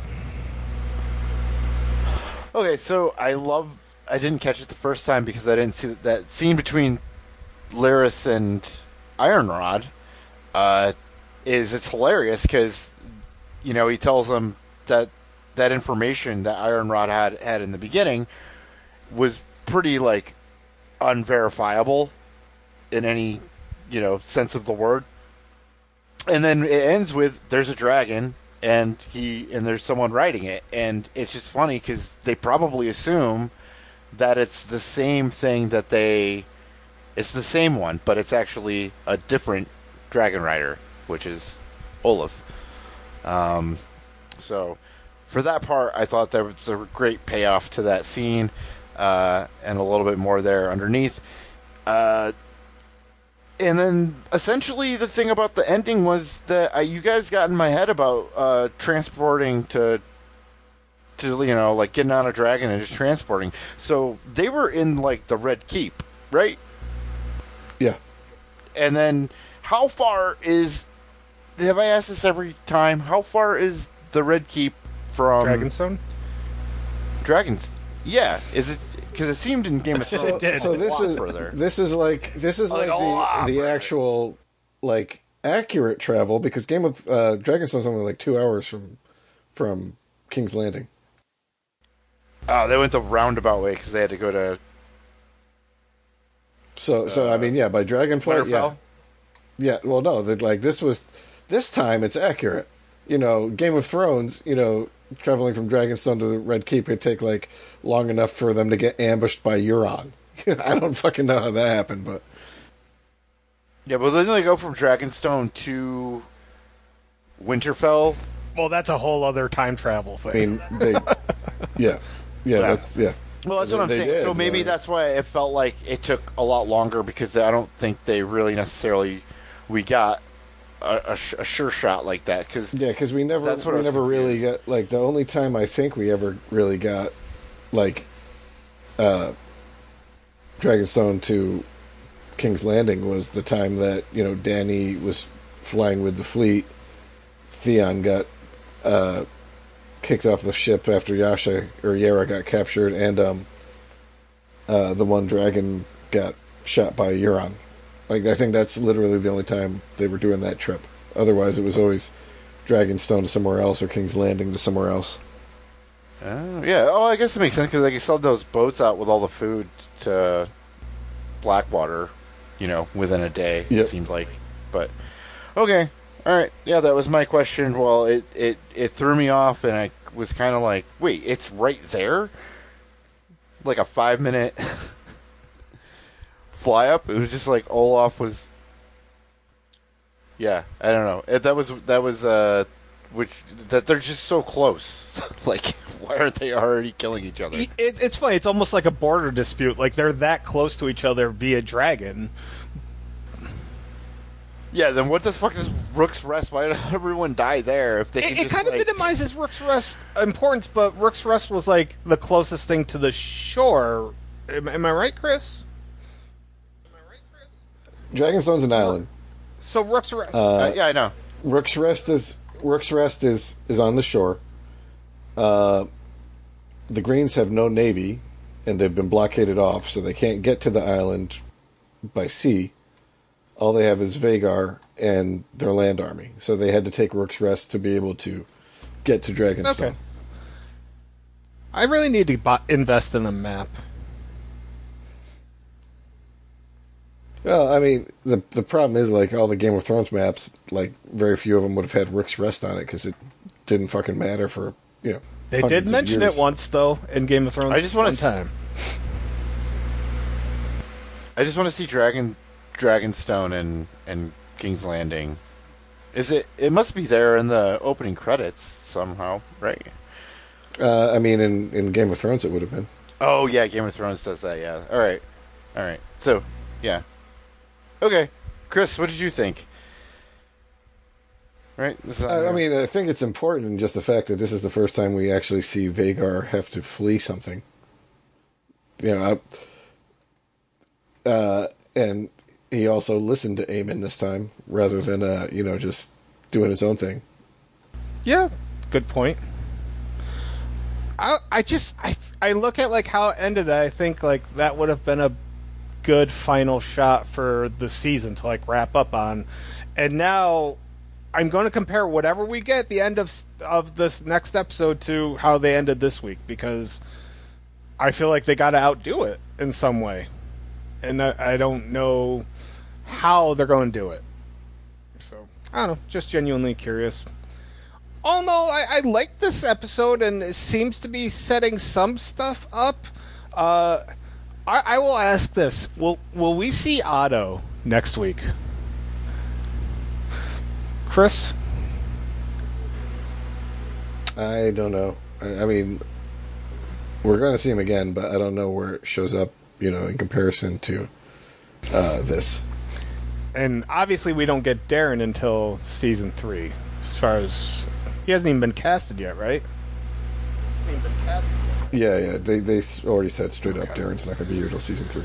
And so Darren's dragon, though, like, yes, it can take flight, but all right, my ignorance on dragons here is standing out. But like, how effective can that dragon realistically be in combat? Yeah. Darren? To Sarian Dragon you're talking about? Oh, well, yeah, well, not realistically if he's not even cast. We haven't even got a Darren. Well, that makes my question completely moot. Thank you. We'll have to find out, thinking, right? Like, There's one more episode. It can't be that big of a dragon. It's going to be so it can be, it can fly, and obviously Darren can ride it. I just don't know like what the minimal size is. How tall do you have to be to ride this dragon type thing? I don't know. I'm thinking like the dragon's going to be relatively smaller compared to any of the other ones we've seen. I mean, I'm assuming he's going to be like Lucerys's one, maybe. Lucerys's one, maybe. Yeah, or Jace's or Bela's. Like none of those are extremely large. Reyna would take it in like a heartbeat. Yeah, Reyna would be like fucking. Darren, you don't like your dragon? She'd be like, "Here, I'll bend over for it if it'll fucking let me ride it." Fantastic. All right. How much for Valerian trim? No, never mind. A dragon. That's how much it costs. Yeah. Well, I think that's the best way to end it. So, my question for this week, it's a 2-part question, and hold on. I really like this episode. I know you didn't like it that much. This is, I think, better than the last 2 that we've gotten. I think this is the second best episode of the season. I don't know. As we went through it, yes, a lot of stupidity reared its head, but overall, I thought all of the scenes were good except for that Alicent shit that I had no idea what the hell was going on with. But I liked like the Larry's and the Aegon stuff. I liked like the Ulf scene. I liked, like you said, the closest we're ever going to get to a horror show in this series. Even the Harrenhal stuff was really good. So yeah, overall, I thought this was a stronger episode. Wait, did I shit talk this episode? I got the feeling from the way you were sounding that you did not enjoy it. Oh no, actually, this is probably my second or third favorite of this season. Actually, yeah, this is a really great episode. Just it threw me off at the end. It's to me. I guess I'll just compare it to Battle of the Bastards, as I talked to you guys about. Like, there's a couple of a good episode is still good. It can also still have like 1 or 2 mind-numbingly stupid things that just makes you kind of get a little irritated, I guess. That's all. Still, very good episode. Were you the one who brought up the fact that like if Sansa just told Jon that she had called for the yeah. I mean that would that and 1-1, taking fucking 50 arrows point blank from these archers, but not a single guy is like, you know what? I wonder what would happen if we shot the giant in the head. Like, Come the fuck on, man. Like, by sheer probability, one of them will have accidentally fucking shot him in the head with the bow. Just that's a like great episode. Aside from that, but really, Sansa could have saved Jon's army so much by just speaking up, being like, "Hey, send a raven to Baelish. He's probably gonna come because he wants some of my trim. He wants some that Stark strange." Yeah, Stark trim across the whole army from the east, Kevin. Oh, we've answered a lot of good questions tonight. Yeah. All right. So, all right. This week's question is two parts. I'm going to ask. I'm going to go positive first and then negative second. So, Chris, the question is regarding whose story arc left you feeling the most fulfilled in Game of Thrones? All right, so this one goes out to my boy, who I would never have expected to last the entire series, and I actually thought he was going to die in multiple episodes. I never would have expected that he would have had interactions with as many characters as he did, but it goes out to Bronn. I like that a lot. Wow, that's a great answer. Because I mean, in the books, he, the season 1 stuff, defending Tyrion, all of that shit, it was relatively the same, and then he's low key in the background for a lot of it up until, like, basically when he would have re-entered the picture would have been the stuff that's never been written, but like he had great scenes with Tyrion, he had great scenes with Jaime. I thought he was going to die multiple times. Like, I thought he was a goner for sure when the dragon attacks with the Dothraki in that, the last season. But he ends up becoming Master of Coin. Is he qualified for it? No, he just likes coin. So, I mean, he did the whole arc with Jaime going down to Dorne, and, he got some really young, Dorne is strange. So, I mean, there you go. Bronn gets my vote for most fulfilling role in Game of Thrones. And I want to add in on top of that, that the actor itself, after a ban on set from being on the same stage as Lena Headey, right? Yes. Is that correct? It's yeah. the same actor? Jerome Flynn. So even the actor survived all of that. Because, I mean, really, who do you need? Bronn or, Cersei? Yeah. Cersei. And I'll just say, I had forgotten just how attractive the one sand snake was that flirts with Bronn when they're both locked up. She was fucking gorgeous. I don't know. For some reason, I just kind of blocked that out. And rewatching it this past week, yeah, sad to see her go. But, yeah, really beautiful. All right, Kevin, who you got? So all those Dornish women are beautiful. Okay, so most satisfying. I almost feel like you guys are not going to be happy with my answer. So I was going to say Jon Snow.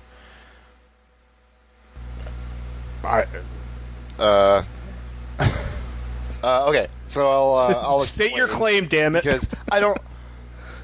Well, no, I do. I think he has the best arc. I have not read the books. And the story isn't finished. So for me, I guess I'll just state the elephant in the room that Arya stabbing the dude didn't bother me. Honestly, I didn't know, and I thought it was, a great little thing. So anyways, but all that aside, because that has nothing to do with Jon Snow's story arc, even with, like, I remember when he got stabbed, and then the fact that he got resurrected, and I thought it worked. It still worked. And I love the fact that, like, it ends... The show ends in this kind of, like, downer thing, but his storyline, I like him going back to the king, King's Watch. He doesn't kill the one thing, but he kills the mad Targaryen queen. The man of honor kills his queen / aunt, wife, I don't know. But anyways, that's mine. I did like the way it ended too, with the exile and back to the Night's Watch and the and the wall. There's no one, and he gets and there's there, no one to watch. He gets there, it's like, you know what? Fuck it. I'm going with my boy Tormund. And he just fucking takes off. He's like, I did my duty. I don't know you guys shit anymore. Fuck you, Grey Worm. Yeah, that's why. That very last scene, it's just very, it just felt very like Western, you know? Like, I don't know. Going out into the woods with all the, what are they called? The Wildlings. The Wildlings, yes. The True North, you know? Like, he's, like, exiled, but I don't know, it's kind of cool. He's exiled, and yet, like, he can totally just go wherever the fuck he really wants in Westeros. Like, you know what I mean? Nobody's really going to do anything to him. Yeah, and, like, he's got his sister, or I don't even know if, I guess they're really not... I don't know how they feel about each other now that they're not, like... Sister name, we'll say. Yeah. I mean, they grew up together and they have that bond and they went through all this other shit, which actually should be more important than the fact if they're biologically related at all, But in this show, blood matters, apparently. So. But Sansa got her way, so, I mean... Yeah. But that's a whole other... Yeah. that might show up in the next part for someone, I don't know, but... Alright, so... Originally, I was going to just choose Gendry, because I liked everything that happened for Gendry. He had a good time. He got to make it with Melisandre, and... he ended up getting some Arya Strange, and... he ended up being pretty awesome. But I didn't go with him, and then I actually almost went with Melisandre because I really liked her stuff. But the Red Woman. Yeah, I'm going to go with Baelish because he, we talked about people interacting with people. Like, fucking Baelish interacted with a ton of people, betrayed so many people, and managed to fucking live. Like, he made it through, until the 8th season. And I don't know, like, the whole time, deep down inside, I'm like, is he ever going to get a real turn on that throne? I believe that there was, like, a 1% chance that this guy actually had some way of getting to sit on the throne before he met his demise. It didn't happen, but I don't know, he had me believing that it was a possibility, and I really like the actor. I can't remember his real name. I want to say it's like Aidan Gillen or something like that. Gillen? Yeah. Yeah, Aidan Gillen. He's Irish, I believe. Yeah, I really liked him as an actor. I don't know, everything from him fucking over Ned to him just, being like, Sansa, you're going to go hang out with the Boltons. Everything's going to be fine. To him undermining Roderick when dealing with Robin as a teenager. I don't know. I just found everything really satisfying. Even... up to his death, like, everything just made sense for me with Baelish, so that's why he's my choice. Now, to go the opposite... I mean, I think they fucked his ending up, like, first 7 seasons, great Baelish. Last season, he makes so many stupid fucking decisions that, like, he's like Tyrion. It's hard to reconcile this dude who actually caused everything that fucking happened with... the person, like, going to Bran and being like, oh, you see the future and the past. Here's the dagger, and, I'm going to pretend that Sansa's going to have more loyalty to me than she is to her family. Never mind that I sold her into fucking sexual slavery. Well, he had to try. He had to try. I don't know what his other play was. Like, he couldn't go back to King's Landing. Do you think he could have? No, but I mean, he could have bided his time, played it straight with them, instead of trying to manipulate Arya, Sansa, and Bran together. Like, are they trying to imply that he's just so addicted to manipulating people that he can't stop when he's already ahead? Yes. Yeah, I think so. I think at that point, and really, he was kind of what I remember is he was like scrambling. I thought that like he was really gonna put a divide. Not that I really thought that like, but at that moment, Sansa and Arya going back and forth. Like I thought, I don't know. I'm kind of glad it ended the way it did because it was kind of like over with, and I kind of didn't see it coming, even though. Yeah, I didn't see his death coming at that moment when it happened.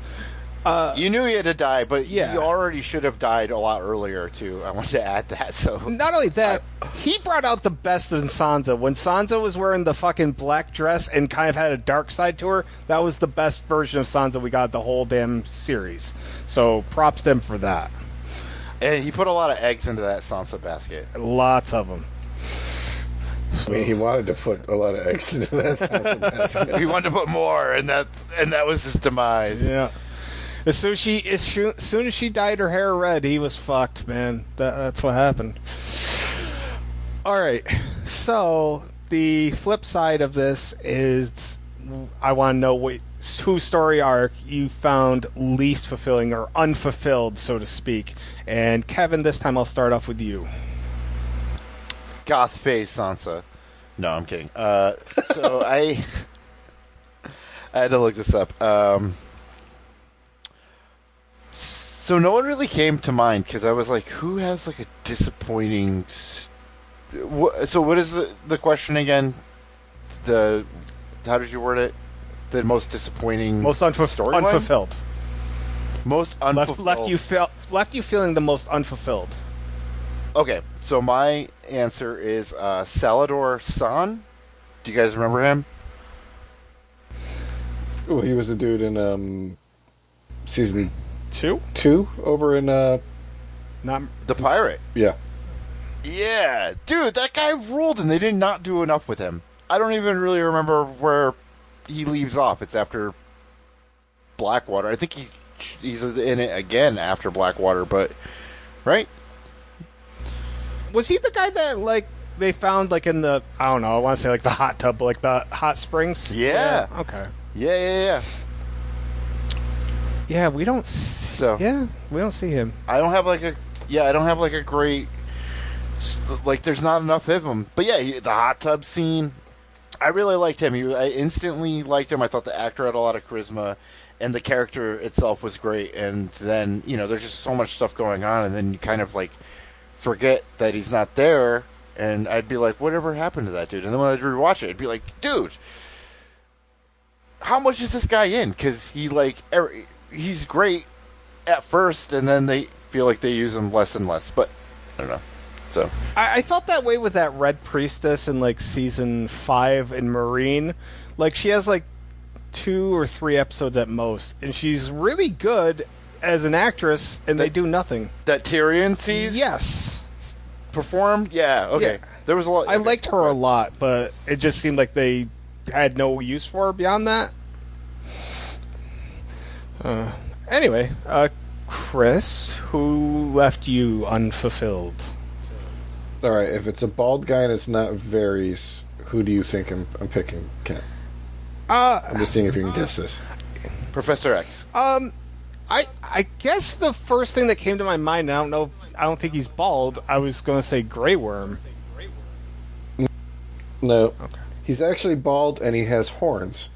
I'm going to go with the Night King. Ooh. That's a good one. Because dude's supposed to be, like, super powerful, super important, and we never get fucking anything on who he was. Well, we get the one scene with the Children of the Forest turning Richard Brake into the fucking Night King, and then they never use him again.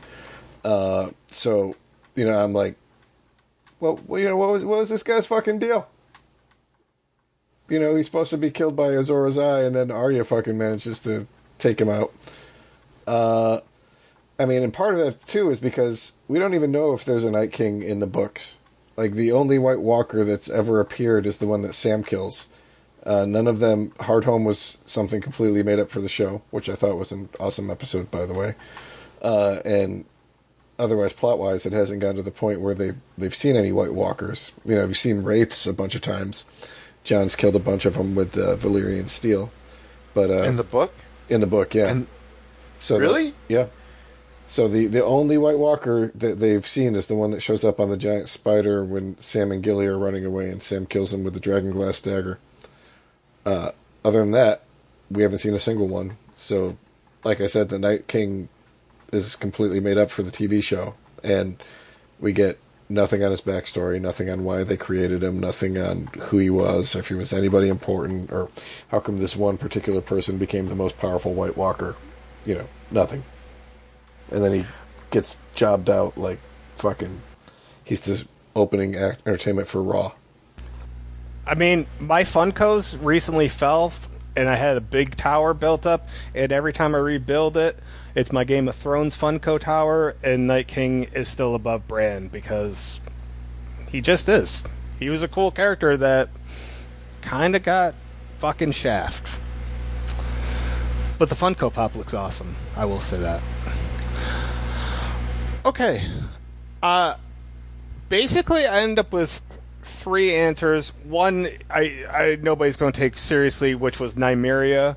I just thought Nymeria, the wolf, Arya's wolf, was going to play a role, and it just never fucking really worked out. So, whatever, it just irritated me. When I was talking to Chris, an hour and a half ago or so, I was hell-bent on saying that Varys was going to be my choice, and Varys' death probably pisses me off beyond belief because he didn't deserve that death that he got, and I loved his story, and for him to go out the way he did was complete and utter shit. But if I'm going to say unfulfilled, it's got to be Mira Reed. It has to be. She basically forfeits her brother's life, drags fucking cripple Bran through snow, works her ass off, just kind of loses everything in life, and basically as soon as Bran's done with her, he just nope, go away. And there's no payoff for her whatsoever. There's just they just fucking flipped her off and just sent her quote unquote home with nothing at the end. I don't know. You get to... I don't want to say you get to love her as a character, but you like her probably as a character, and she... At least kill her. At least give her some kind of a death, or... I don't know. But nothing. So, that's my least fulfilling character, unfortunately. Yeah, Bran's like, peace out, bitch, see you later. Yeah, I get that you're in love with me, but I don't care because I have no emotions anymore, and then she's gone and we never see her again. Well, that was such a cold scene. It almost ruins the ending of Game of Thrones. It's such a great answer, Kent. And I'm going to change my answer to Hodor. I was really expecting him to be in there too. Oh my god, that's everyone's like, oh man, this is such a good episode. It's this is stupid, but yeah, she was a great character, and she does just kind of disappear. If she's not even there in the end, she should be there with Small at that council? whole council at the end. Yeah, Bran. That's what makes. I feel if Bran treats her better, maybe more people aren't as upset that Bran becomes the king. But I really think that scene alone pushed Bran so far to the side on people's likability scale that. Yeah. Oh, the rumors about her too that got unsubstantiated because they never brought her back. Yeah. What? So, if in the flashback scene when we get Jon's origin, when Ned reveals how he and Howland Reed killed Arthur Dane, not in a fair fight, but by double teaming him and fucking stabbing him together. Supposedly, there's 2 babies in his sister's room as she's dying, and people are like, "Oh, well, Ned took one and Howland took the other." So supposedly, the idea was that she's Jon Snow's sister. And look at their hair, Kevin. Yeah. But then they never bring her back, so there's no way to find out if that's true or not. Yep. That also, like, that could have been such a cool way to I don't want to say redeem, but like give her character something at the end, but nah. So, all right. Oh wait, I do want to say that that the Night King, Chris, that's going to be House of the Dragon season 6, Night King's origins. I mean, maybe. I doubt it, but sure. Yeah, no. I would imagine if it's something that George R. R. Martin came up with, that he would be. Do you think that it was like a vague idea of his? Because he was pretty involved with the show. I mean, I would assume that. Yeah, it's. I don't think it's going to go this way. That's the kind of thing that you don't make up out of whole cloth. But at the same time, considering that he's never going to finish the book series. Yeah. I mean, he was probably like, yeah, there's a dude with a Night King. He can raise undead, and he's got like 4 horns, and he's gonna kill a dragon with a spear.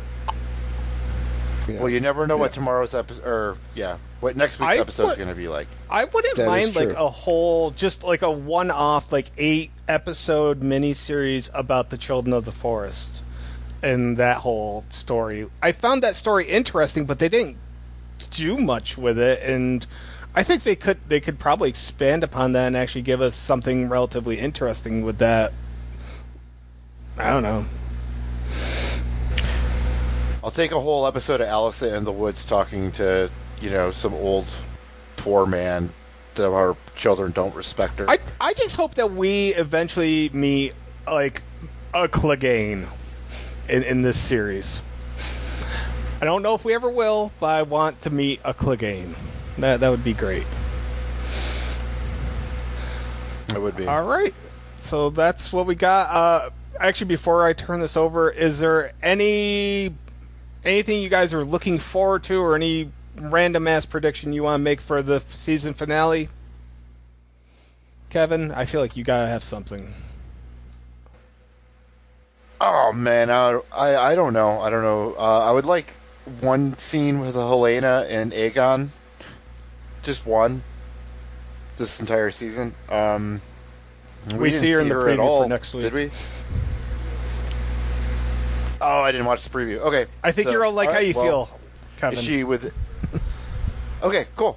All right, yeah, I would like that, and I'm really, and I hope it really, it really does have to measure up to this episode. It's got to do more than this episode, and it was, watching it the second time, it was really great. Chris, you got anything you want? I before we started, I rewatched the trailer for next season. I have no fucking clue. Like, it's vague enough that they really didn't give anything away, which I think they did a good job with. Definitely looks like we're getting some more Aegon and Larry's stuff, Aemon stuff, Rhaenyra stuff. Outside of there's a Crispin scene, and outside of that, it also appears that Alicent is back. Aegon. Right? I in the preview. I didn't notice anything. I think they showed her back at the castle. Maybe she's having dreams, tripping out. She's having her damn time, but like in the woods. My desire for this coming week is a continuation on the rats. I need to see the dog, and I would like to see Black Phillip again. I'm going all 3 about animals. And possibly, you know what, I want to care about Elinda's character, and I'm not sure if I'm supposed to care about her, but I want to know more about this character, and I want her to become something more than what she is currently. And I don't know if we'll get that or not, but I don't know. I guess that's my random-ass hope, is Elinda becomes at least a bigger supporting character. So... I hope we get the fuck out of Harrenhal finally. Wait. Yeah. I mean, yeah, I don't... What more is there to accomplish with Daemon's dreams? Like, it seems like the dreams have done more than enough. And it's not going to change him. I don't. I mean, I don't have an answer to that. Like, your question is the answer. Yeah, it was kind of like a poetic. It was almost poetic. I wouldn't tell Damon that to give up his dreams. 'Cause you'd cut your head off, dude. I just want Aegon to live. I would be happy if Aegon lives just one more episode this season. I'd be very proud of him. I hope Aegon gets a fucking dragon again. I didn't consider until this podcast like that he doesn't have a dragon anymore. So now I'm secretly like, I hope he gets a dragon so he can go travel.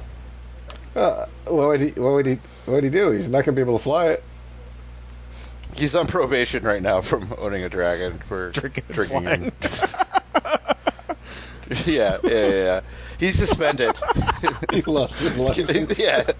Right now he's going through treatment with Larry's, and maybe, but like really, it's just one day at a time. Larry's is the ticket clinic.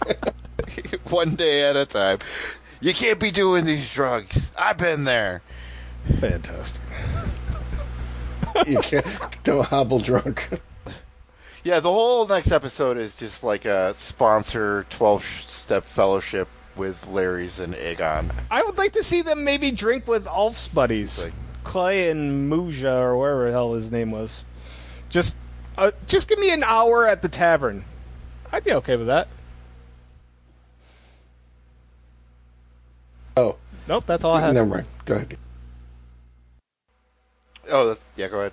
I was going to say, I did remember, too, there's that one weird CGI picture of Aemond and whatever woman that he's with that looked like really bad CGI.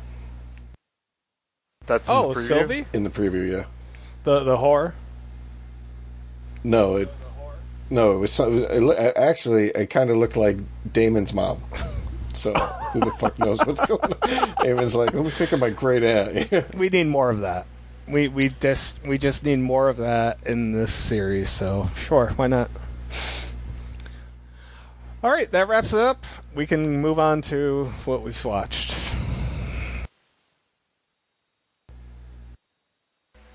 I'll go. I'll go. Go ahead. I finally got around to watching Oppenheimer, which I really enjoyed. I mean, we talked about it a little bit, but Thailand was Chevalier in that, which I did not know because I had never seen the dude before. House of the Dragon.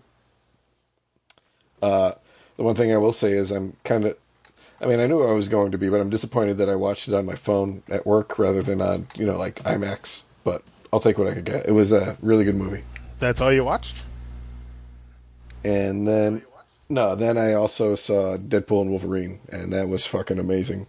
Best movie I've seen in a long time. I laughed so hard. There are times like when you're watching a comedy, and you're going to be laughing.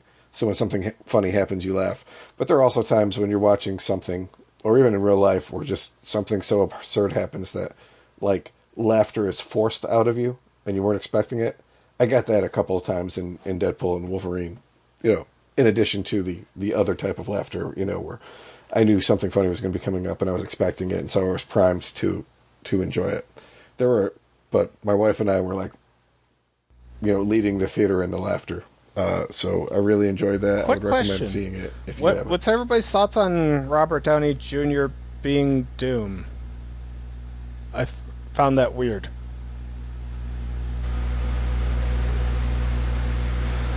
For me, it's going to depend Tony on Stark? how they do Or- it. Like, is he Victor Von Doom, or is he Tony Stark as Doctor Doom? We'll have to see. As much as I like it, it also smacks of desperation. I would have rather just had somebody that wasn't. I mean, if they're going to make Tony Stark into Doctor Doom, I don't know if they've ever done that in the comics. Like, okay, but I would have rather just seen somebody else get a shot. I think there is something there. It's like the other, like Doctor Doom. Is like I heard somewhere that he becomes Iron Man. So yeah, that has happened before, yeah. Yeah, so I don't know if it's necessarily Tony Stark, but it's like with Dr. Von Doom or whatever. Chris, you probably know. Yeah, but More than that was a different person other than Tony Stark. Yeah. Kind of like it definitely reeks of desperation. Kind of like the same way that at one point, like Norman Osborn becomes Iron Man. So. Yeah. And then there's a new Captain America movie coming out. Did you see the trailer for that? I did. I saw Deadpool and Wolverine too, but I feel like we should get back to what you're watching, Chris. Yeah, that was basically it. Let's see what else. Boys is finished. House of Dragons got one episode left. Evil is into the last 4 episodes, so that'll be done at the end of the month. And like part of me is debating on watching The Rings of Power season 2 because season 1 was such a fucking train wreck. Same thing, like I've seen like the first reviews come in for Trap, and they're all saying it's bad. So I'll probably skip that one in the theater. But I kind of am tempted to go see Borderlands in the theater just because that looks like it's going to be another train wreck, and I'm really enjoyed the games, so I'm tempted to see like how bad it translates. It's going to be bad. I really feel it's going to be. I don't know. I hope it's not bad because I've pre-ordered every one of those motherfucking games. I don't like to pre-order games, and most of the time they have not disappointed me. But this movie looks like a fucking travesty. Borderlands? I don't really know much about it. So what? What do you think is going to be bad about it? Like, is it going to be like Kevin Hart as Roland makes no sense. Okay, like, but I don't know any of it's that, not a so. diss on. He's a big jack military guy. That's not Kevin Hart. Like, it just doesn't fit him. And then Jack Black could have probably played a better role as Marcus, for example.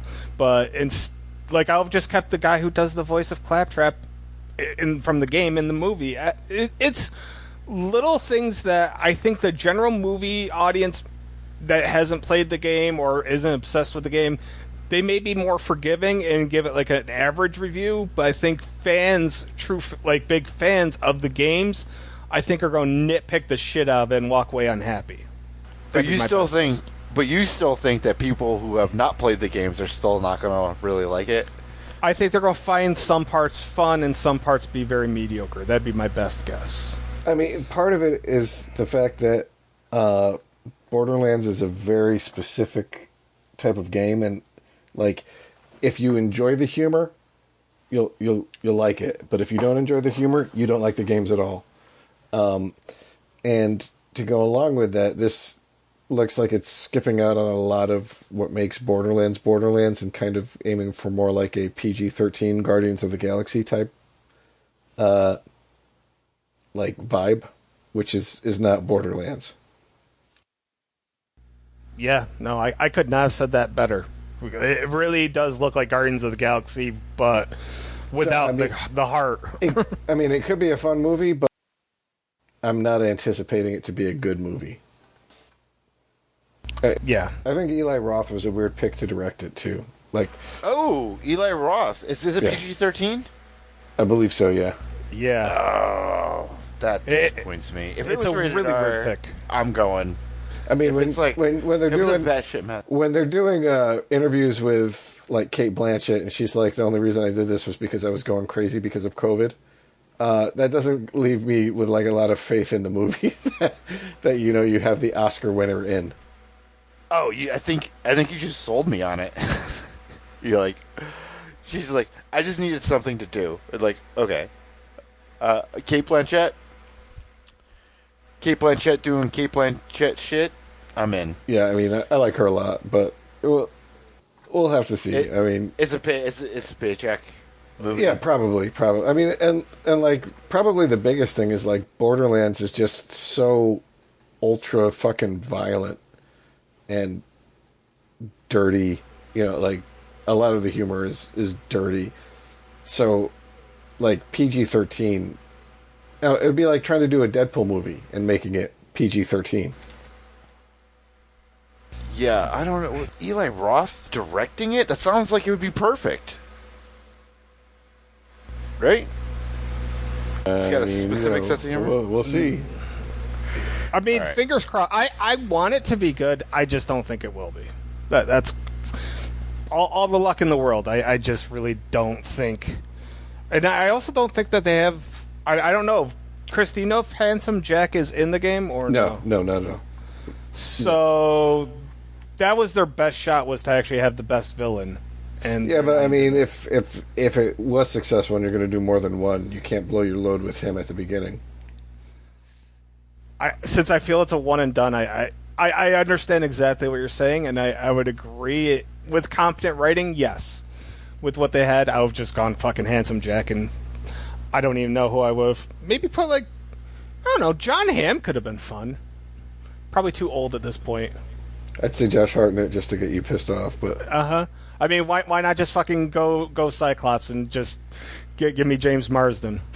I mean, I like James Marsden. I mean, the remake of Straw Dogs is pretty good. I still haven't seen that, to be fair. So good. It actually was really. It was. Yeah, she did. She was really good. I've never seen the original either. Is it It's a home invasion movie, right? Yeah. Basically, I mean, yeah. The remake is also where James Woods came out of the closet as being a complete and total racist. So. Oh, I forgot that he's in that. Yeah. Yeah, the character he plays in that movie is actually who he is in real life. So. Oh, I didn't even know any of that stuff. That's too bad. No, he was. Well, he's pro-Trump, and I read headlines of an article recently that he was an executive producer on Oppenheimer, and they basically, because they saw his Twitter or X account or whatever with pro-Trump things, they asked him to just basically be silent, and that it won Best Picture. So he's kind of just opening up about that now, and he was like, okay, for the movie. So I don't know. I thought that was interesting because you mentioned that, Chris. So yeah, that was all I watched, but it was a good week. All right, Kevin. Okay, so I saw Deadpool and Wolverine, and I too thought it was great. Definitely cracked my top 5 of the year. Yeah, I won't say anything because Kent, I imagine you have not seen it. I have not. Okay, so yeah, definitely I wouldn't ever say a word to, well, even to anyone listening to this, if you haven't seen it, I wouldn't mention anything, but definitely go see it. Stay for the end credits, not because I think it's your first rodeo or anything, but because it's actually worth staying. Compared to, I will just leave and wait till it comes on Disney Plus to see the end credit scene, because you can just wait 3 months and do that nowadays, so... yeah. Alright, so since then, though, I've been trying to find the worst movie of 2024, because I watched Spaceman on Netflix. Do you know about that movie? The Adam Sandler? Was that the Adam Sandler one? Yeah. I thought it was going to be decent, good, and it's not that it's a bad movie, it's just really boring, and it's not very inventive with the things that are going on with the lonely astronaut seeing the creature in space. And I knew it was going to have a pretty dry vibe to it, but yeah, it was just, I don't know. If you haven't seen it, skip it. It was only, yeah, it was my least favorite movie of the year. I was really surprised. And so I was like, oh, well, what else is out there? So I saw No Way Up, directed by Claudio Fa, who directed Hollow Man 2. I didn't know that going in. I think it's on the AMC. Call Meanies in it. It's like a airplane crashes into the ocean, and then there's killer sharks and stuff. It's very B-movie. Call Meanie is the only name in it. It was actually, I had fun with it. And then I saw Cell Phone, which is on Hulu, and had the absolute worst reviews online with 3 point something, but yeah, it's bad. It's B-movie. It has Malcolm McDowell in it, and I didn't know that, and so I saw his name in the credits, but he's actually kind of not in it, and it's horror film with a girl basically at a house by herself on a cell phone, and Malcolm McDowell is one of the voices, and like they show a picture, but he like I don't think he's in an actual scene of the movie, so you can just now just do voice acting for movies. You know, I don't know. I thought it was funny. Still, I think it's tied for Spaceman, but and then I went to Tubi. I was like, Tubi original. This has got to be terrible, right? And I watched Lowlifes. Have you guys heard of this? No. Which one is that? This is on Tubi, free. It is. I don't want to say too much about it, but it's like a family traveling, and they're backwoods, and they go to this house, and it's kind of cliche, but this movie kind of rules, and it's got a lot of things going on. There's definitely tropes and cliches, and it kind of goes differently. I don't want to say there's necessarily twists or, you know, but it's also, you know, a B movie. I don't think there is a single name in this, and it cracked my top 12. You know, like it's like I gave it an 8 out of a 10. So I kind of went the opposite on that one, but yeah, like horror thriller, it's better than than it should be. I don't know. It was great. It was a lot of fun. So, and I think you guys would enjoy it. So if you got Tubi, it's free. That's it? Yeah, that is it. So if you guys know anything that's terrible, or just think about it, what is the worst film of 2024 that you think you guys have seen? I'll have to get back to you on that one. Yeah, no, I want you to. All right. All right. I've really just kind of gone back and been watching Simpsons. I think I've watched, I want to say 5 full seasons since we last did the podcast, and that's back in the day when they did like 23, 24 episodes. So, it's been fun, and every once in a while I pick up on something that maybe I picked up on years ago, like when, you know, I'd watch The Simpsons from like 6 to 7 on Fox every weeknight. But I feel like other things are just kind of like little things that I just randomly pick up on. I'm like, yep, still funny, still good for me. So I'm happy with that. The new thing that I did watch that I do want to talk about is I watched the trailer to Speak No Evil, the reboot with James McAvoy. And I only came about the trailer because I was looking up the actress that played Lyanna Stark in Game of Thrones, in the one whole scene we ever see her in, I think. And it's a girl, I don't know how to pronounce her name, it's like Aisling Franciosi. And she is playing James McAvoy's wife in Speak No Evil. And then I watched the trailer, and I will simply say this. If you don't know about the movie, don't watch the trailer. Go into it blind. If you watch the trailer, the whole fucking movie's just there. They gave away way too fucking much of the movie in the trailer, to the point that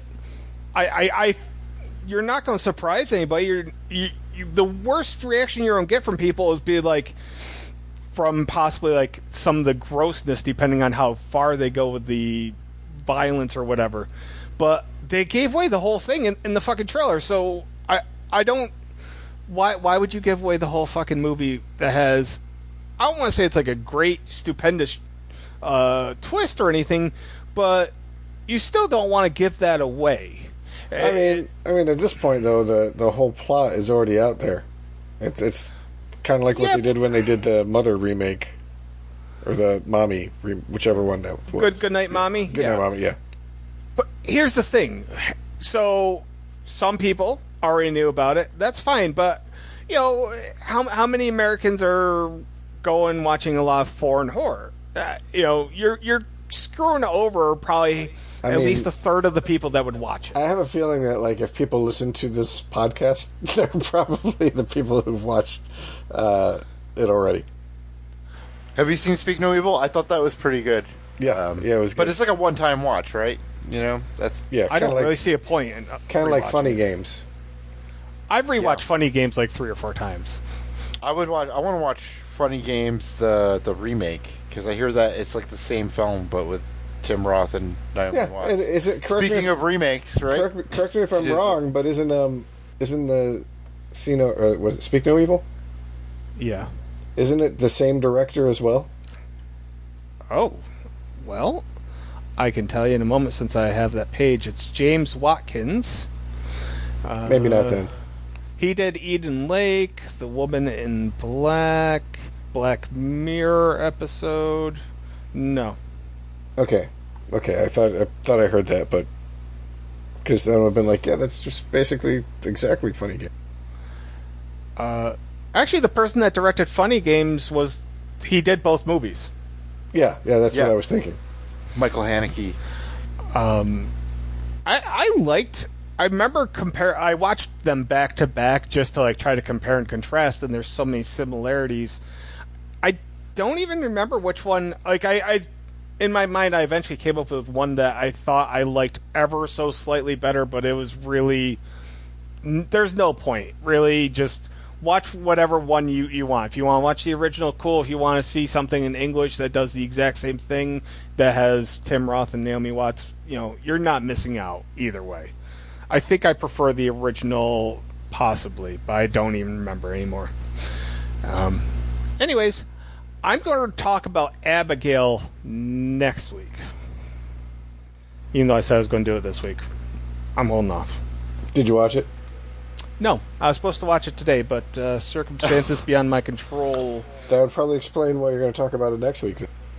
Well, Chris, I was hoping you didn't ask that. Sorry. Did you see it, Chris? No, I haven't watched it yet either. I was thinking about doing it the other night, but then I was like, I got stuck up on a rooftop at work for 3.5 hours, and I was like, oh, this perfectly times up with Oppenheimer, so I might as well clear up that 2.1 gigabytes of storage space I have on my Prime account right now. Good. Wait, was that your shit night? Yeah, there was explosions, like a semi-small, almost tropical storm level lightning storm. It was just not a fun night to be at work. While you're watching Oppenheimer?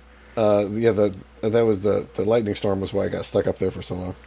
It's funny. I don't know. I guess not, but I think it's funny. It's like, God, I'm gonna fucking die at work. I hate this place. From an explosion, let me watch Oppenheimer. the whole story of atom bomb. It works on some poetic level. Yeah, like this, like, right? Because your security for, Yeah. Okay. Okay. I'm good.